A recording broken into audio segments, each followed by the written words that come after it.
and I'm not playing no games. Yeah. X-Men was always a big deal when I got into comic books. Obviously, it's post. I got in after Chris Claremont had already made a name. Uncanny was super popular. The X-Men were already popular. But in 1992, when the animated series dropped, things went... It's after the 1991 sales of the X-Men #1 Jim Lee, Chris Claremont reboot that expanded their universe, dove into different characters in different ways with amazing art. But more importantly, the animated show did so much work. And there's so much effort in this show to bring the comic book lore into the show. You could really just kind of nitpick and find pieces of comics and stuff rather than like full adaptations in these early episodes. I already done a couple of videos on 1 and 2 and 3 and 4. This video will be about 5, 6, and 7. So you have 3 episodes. They're threaded together in different ways. Episode 5 is called Captive Hearts. And then that kind of leads into episode 6, which is called Cold Vengeance. This really deals with the Scott and Jean and Wolverine, I want to say love triangle, but that implies that Jean and Wolverine were really a thing. And there's just tension there rather than there being something there. And then episode 6 and leads right into 7, where you have a Genosha storyline, which is this slave island that the mutants end up on. So, quick overviews and some thoughts. Captive Hearts is the first one. You have great danger room scenes where they showcase their powers. You have them struggling to figure out how to, work together a little bit, right? And you also get a little bit about the fact that, first off, we also get a little bit more Jean, right? We didn't give Jean much in the last couple episodes. And then, of course, Storm's claustrophobia comes into play.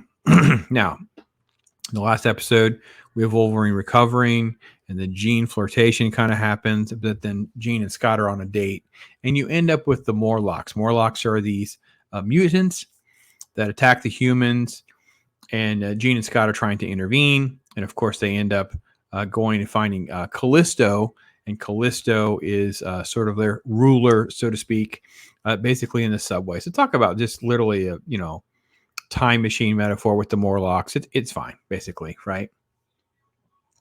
But Wolverine goes and tries to save everyone, sniffs it out, which is great, by the way.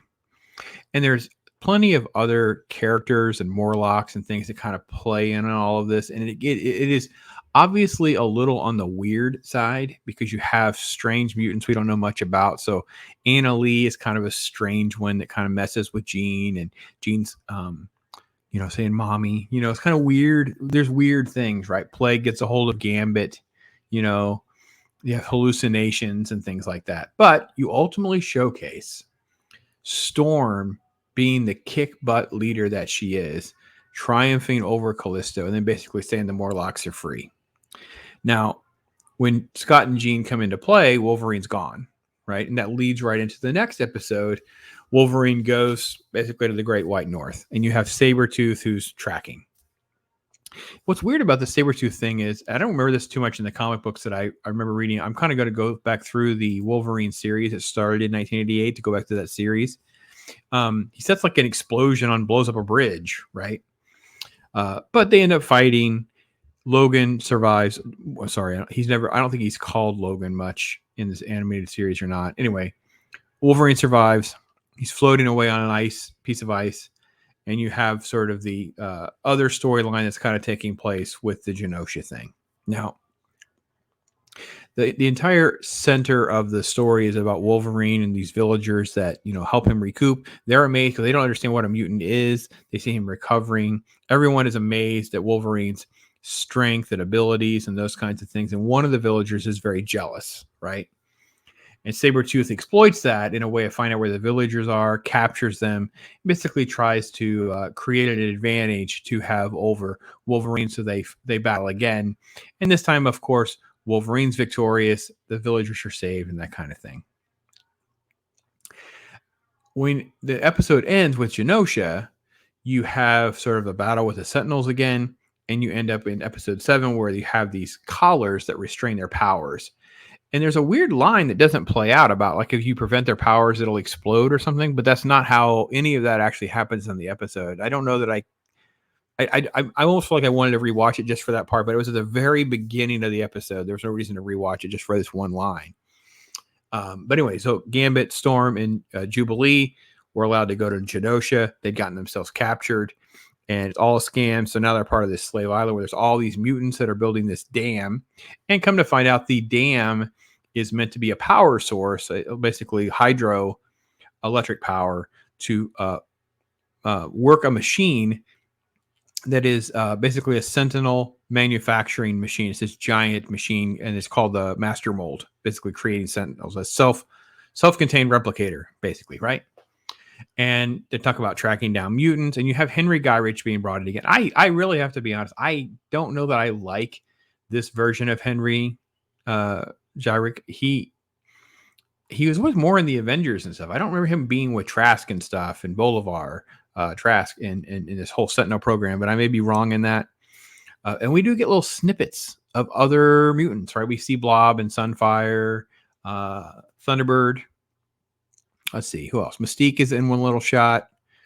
Yeah, so you have some of that stuff. So, and you have Storm, who she just fights, man. She gets a chance to fight, she fights, and then she's caught. She's thrown into a box with her claustrophobia. Jubilee tries some shenanigans. She's in a box. And you have sort of this betrayal moment that Gambit is setting up, which of course may or may not be true, because when they run with Gambit, we have Cable shows up. So the episode is really designed to just say the Sentinel program's not going away. Here's this government collusion that's happening with them, showcasing powers, introducing some other mutants that will come into play later, right? Brotherhood of Mutants, right? And then Cable. Now, I'm gonna tell you, this is not Cable, right? This is a generic military only version of Cable. He attacks the factory. He's of course kicking butt, taking names, right? But he's not really the Cable that is in the comic books that we know and love. That's the Cable. I think he shows up in season 2. So. But yeah, so there in the thumbnail, you can see this Callisto versus Storm. That's the first one. Sabretooth and Wolverine, and then of course Cable. Show is great. The show is great. It moves so the thing about these shows, I'm also redoing the Batman animated series. I'm revisiting that as well.